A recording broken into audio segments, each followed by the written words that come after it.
morning dear students. I hope you all are well good at home, and today here we are starting chapter number 4 of geography, and the topic is composition and structure of the atmosphere. So at first we will discuss about the origin of the atmosphere. मतलब atmosphere का जो origin है वो किस तरह से हुआ. In the beginning earth emits so many gases. मतलब कि शुरुआत में जो अर्थ है उससे बहुत सारी गैसेस निकलती थी through the volcano eruption and the earthquake. Volcano eruption और अर्थक्वेक के थ्रू. तो दिस गैसेस जब ये gases goes into the space में जाती है तो इट मेक्स द एटमॉस्फेयर. उसके वजह से क्या बनता है? एटमॉस्फेयर बनता है. And this gases contain oxygen, carbon dioxide and other elements also. तो like that the origin of atmosphere. इस तरह से क्या होता है? एटमॉस्फेयर का ओरिजिन होता है. The next is composition of the atmosphere. जो एटमॉस्फेयर का कंपोजिशन किस तरह का. ओके, तो as we know in the atmosphere we find air. Atmosphere में क्या होता है? एयर होता है. And what is the air? Air is the mixture of several gases. बहुत सारे गैसेस का जो मिक्सचर होता है उसको हम बोलते हैं एयर बोलते हैं.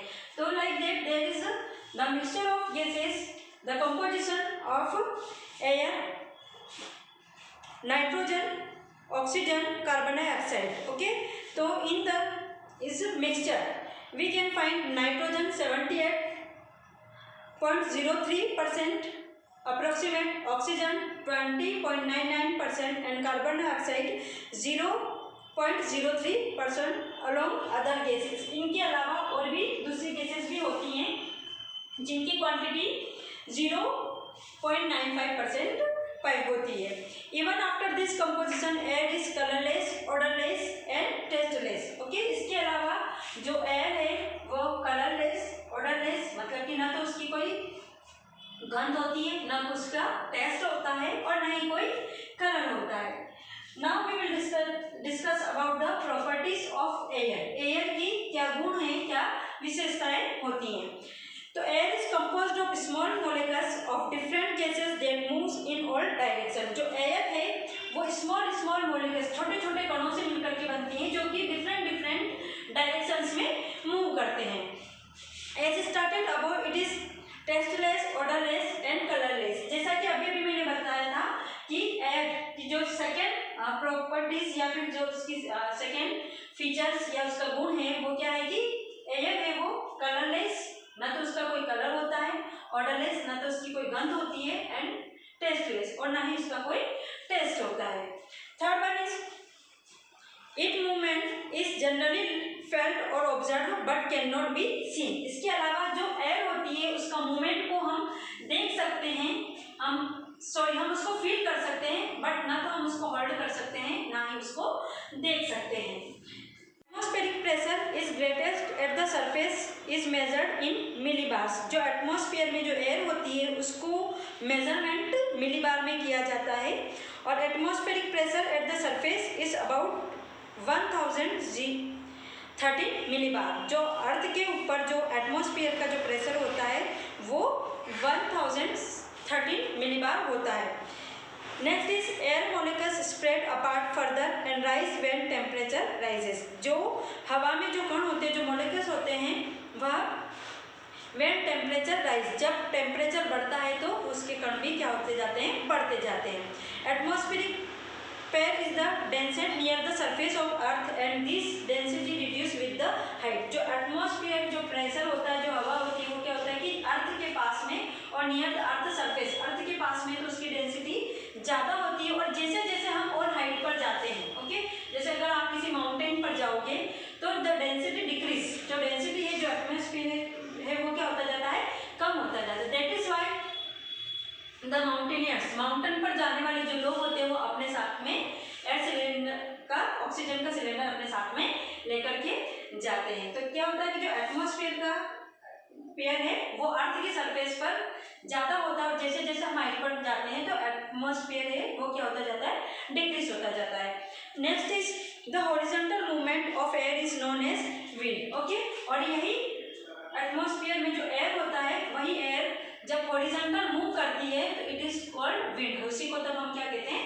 पार्ट है जो पोर्शन है वो 100 किलोमीटर सी लेवल से लगा करके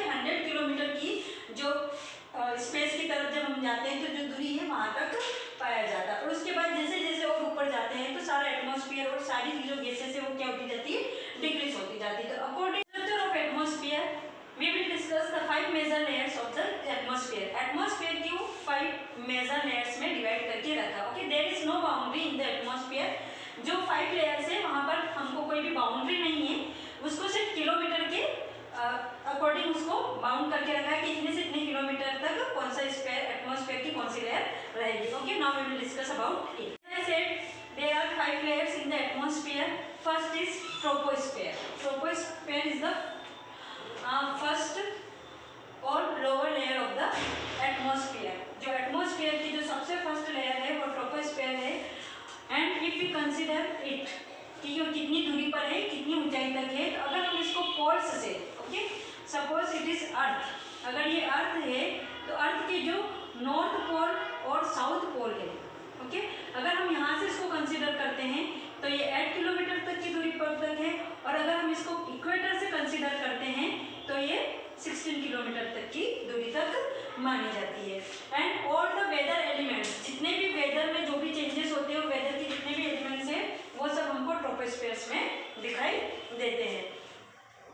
इन this layer the temperature falls at the normal left rate. It contain dense gases, यहाँ पर सभी तरह की गैसेस भी पाई जाती हैं, water vapour, dust particle and all the weather activities like storm, rain, snow and cloud formation occur in this layer. जितने भी वेदर एक्टिविटी होती है वो भी सारी इसी लेयर्स में हमको दिखाई देती है. Second layer is stratosphere. It is considered 8 to 50 kilometre above. Space की तरफ जब हम जाते हैं तो 8 से लगा करके 50 किलोमीटर तक की दूरी पर स्ट्रेटोस्फेयर को कंसिडर किया जाता है. और नॉर्मली यहाँ जो वेदर होता है वो क्लियर होता है, और जब हम जेट प्लेन वगैरह देखते हैं तो वो नॉर्मली इसी स्पेस में हमको दिखाई देते हैं. Next third layer is mesosphere. Is considered 50 to 80 kilometre in the space. अगर हम स्पेस की तरफ जाते हैं तो 50 से लगा करके 80 किलोमीटर तक की जो दूरी होती है उसको हम थर्ड लेयर मेसोस्फेयर्स के नाम से जानते हैं. And the temperature falls to 100 degree Celsius. यहाँ पर जो टेम्परेचर है वो 100 डिग्री तक हो जाता है, और जिसकी वजह से ये कोल्डेस्ट स्पेयर्स या फिर कोल्डेस्ट लेयर्स के नाम से भी जानी जाती है. Next one is thermosphere. It is the fourth layer of the atmosphere. Okay, it after 80 to 1000, लगभग 80 से लगा 100 से लगा करके या फिर 80, ये जितनी भी दे रखी है वो अप्रोक्सीमेट से सारे डिजिट दे रखी है. तो 80 to 1000 मान लो, या फिर 100 से लगा करके लगभग 1000 तक की जितनी भी दूरी है उसको थर्मोस्फेयर्स में कंसिडर किया गया है. Next last is exosphere. Exosphere after the 1000, okay, 1000 kilometre की दूरी के बाद जितनी भी दूरी तक स्पेस में अगर कोई जा सकता है या जितनी भी दूरी तक कोई सोच सकता है वो सारी किसमें कंसिडर करी जाएगी, एक्सोस्फेयर में consider. Next point is impact of atmosphere. Atmosphere के क्या क्या प्रभाव पड़ते हैं या फिर एटमॉस्फेयर की वजह से क्या क्या होता है. तो at first as we know in the history of the earth, lithosphere was the first to form followed by the hydrosphere, atmosphere. तो अगर हम अर्थ की हिस्ट्री देखें तो सबसे पहले लिथोस्फीयर मतलब कि लैंड का फॉर्मेशन होता है, और उसके बाद फिर हाइड्रोस्फीयर और एटमॉस्फेयर का फॉर्मेशन होता है. और इन तीनों को मिला करके, okay, lithosphere, atmosphere and hydrosphere, इन तीनों का कॉम्बिनेशन को मिला करके हम बोलते हैं biosphere. So this contact zone was responsible for the emergence of the biosphere. Now the impacts of atmosphere. Atmosphere के impacts. तो atmosphere is responsible for the weather and climate occurring on the earth. अर्थ के ऊपर जो weather और जो climate बनता है, okay, कभी cloudy, कभी stormy, कभी windy, कभी rainy, इस तरह के जो climate change होता है या weather जो change होता है, तो उस वेदर के अकर होने का जो कारण है वो है atmosphere. All the circulatory movement between lithosphere and hydrosphere pass through the atmosphere. Lithosphere और हाइड्रोस्फीयर के बीच के जितने भी मूवमेंट है वो सारे एटमॉस्फेयर से पास होकर के जाते हैं. Atmospheric layers act as a shield and protect the earth against the ultraviolet radiation and space debris and provide a greenhouse effect for controlling temperature. Atmosphere की जो लेयर है अर्थ के चारों तरफ, ओके, अगर ये अर्थ है तो अर्थ के चारों तरफ ये जो एटमॉस्फेयर की लेयर है ये अर्थ को प्रोटेक्ट करती है, एक शील्ड का काम करती है, जिसकी वजह से सूर्य से, सन से और जो दूसरी जो अल्ट्रावायलेट जो रेस अर्थ तक आती है उससे बचाती है। एक तरह की शील्ड है, एक तरह का कवर है जो कि अर्थ को प्रोटेक्ट करती है। Next is it protect water from escaping from space through the process of hydrological cycle. इसके अलावा अर्थ पर जितने भी वाटर बॉडीज है, okay, through the hydrological cycle के थ्रू जो इवापोरेशन होता है और इवापोरेशन के थ्रू जितना भी वाटर बॉडीज से पानी इवापोरेट होकर के जो स्पेस की तरफ जाता है, ओके, तो अगर ये एटमॉस्फेयर की ये जो शील्ड है अगर ये नहीं होगी तो पानी वो और ज़्यादा स्पेस में जाकर के कहीं पर भी चला जाएगा, तो उस चीज़ को भी कंट्रोल करके रखता है। Next is it moderate the impact of solar radiation on the अर्थ पर सोलर की जो रेडिएशन आती है उसको भी मॉडरेट करता है, मतलब कि सूर्य की जो किरणें आती है उसको हमारे अर्थ पर जो लोग रहते हैं या फिर अर्थ को सहने के लायक उसको बनाता है, उसके अनुकूल उसको बनाता है। Next is it is responsible for the terrestrial life and other processes occurring in the earth including external process of the landform formation. इसके अलावा अर्थ पर जितने भी रहने वाले जो लोग हैं उन सबके लिए भी एटमॉस्फेयर बहुत ज़्यादा जरूरी है, ओके। अगर एटमॉस्फेयर नहीं होगा तो लाइफ सर्वाइव करना कठिन हो जाएगा, डिफिकल्ट हो जाएगा, तो इसलिए एटमॉस्फेयर का अर्थ पर होना जरूरी है। Now, in conclusion, atmosphere make it possible for life form. In conclusion, okay, at last we can say कि atmosphere लाइफ को पॉसिबल बनाती है। अर्थ पर जितने भी जो भी लाइफ फॉर्म है उन सबको पॉसिबल करती है, एटमॉस्फेयर है, that is why life is possible on the earth. So we can by the atmosphere we can get air to breathe. हमको ब्रीथ करने के लिए, सांस लेने के लिए जो हमको एयर है वो एटमॉस्फेयर के थ्रू मिलती है।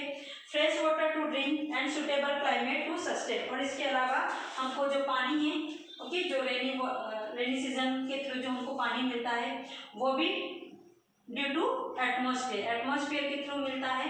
And the third thing is suitable climate to sustain. जो एटमॉस्फेयर है वही हम क्लाइमेट को हमारे लिए सुटेबल भी बनाता है। तो like that atmosphere is the most necessary for the earth and for the life form on the earth. Earth पर अगर हमको सर्वाइव करना है, अगर हमको जिंदा रहना है तो उसके लिए एटमॉस्फेयर का होना जरूरी है। I hope you got the chapter.